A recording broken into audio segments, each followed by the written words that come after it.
We're starting a new drawing now in the chapter, and the new drawing is called Office Layout _2.dwg.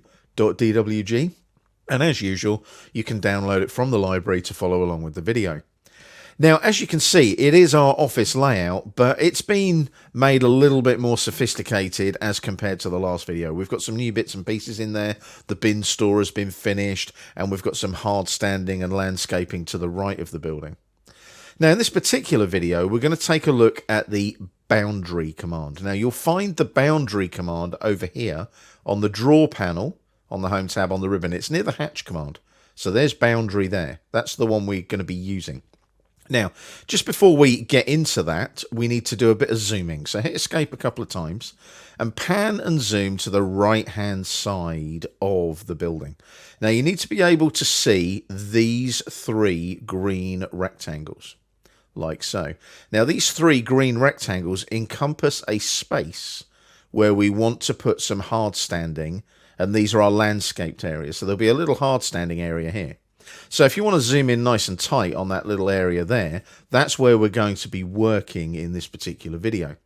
Now, one more little bit of housekeeping. On the layer drop down, make sure you're using the hard standing layer. So click on hard standing, then that's the current layer. We're then going to go up to the draw panel, click on the flyout and select boundary.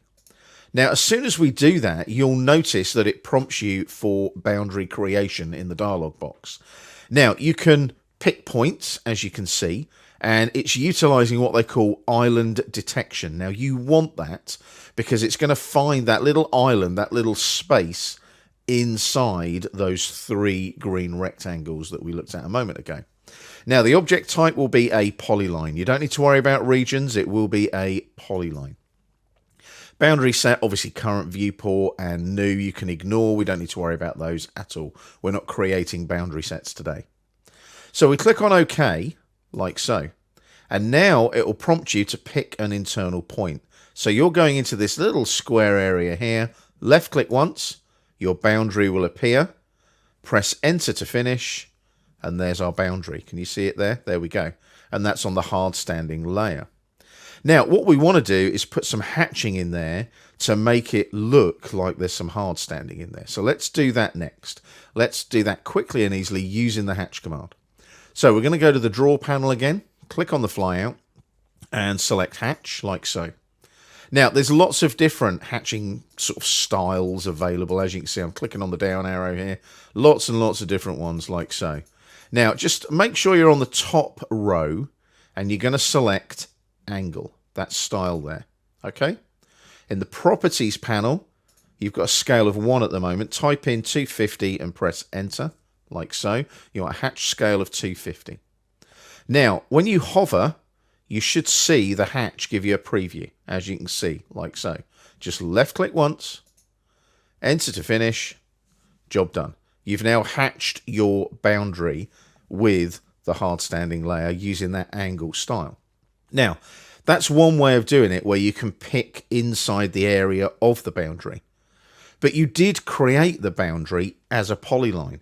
So wouldn't it be nice if you could select the actual boundary to be hatched rather than just pick an area? You might have other lines, other polylines crossing that boundary, and the hatch pattern might not fill the area as effectively. So we're going to do an undo. Click on undo, like so, up here on the quick access toolbar. That'll undo our hatch. Now, we go back to the hatch command on the flyout there on the draw panel. Click on hatch. And the only thing we're going to change is the boundary selection. So we're going to click on select. We need to make sure that we've got our 250 scale again, because you're doing the undo. Obviously, that reset it back to 1. Press enter to confirm the scale. Hover, and you'll notice you don't get a preview this time because it's asking for you to select the object. Click on the boundary you created and you'll notice there that the hatch pattern is totally different. Don't worry about that. You can right click, undo, change it to angle, click on the boundary, press enter to finish, job done. As you can see, that right click and undo is incredibly useful, especially when you're in the middle of a hatch command like that. Like with the line command, when you can undo each line segment, you can also undo a hatch pattern if it's the wrong style, as you could see there. So that's our hatching using a boundary in our drawing. Now, we do cover hatching in a bit more depth later on, but that's basically how you hatch using a boundary that you've created using the boundary command.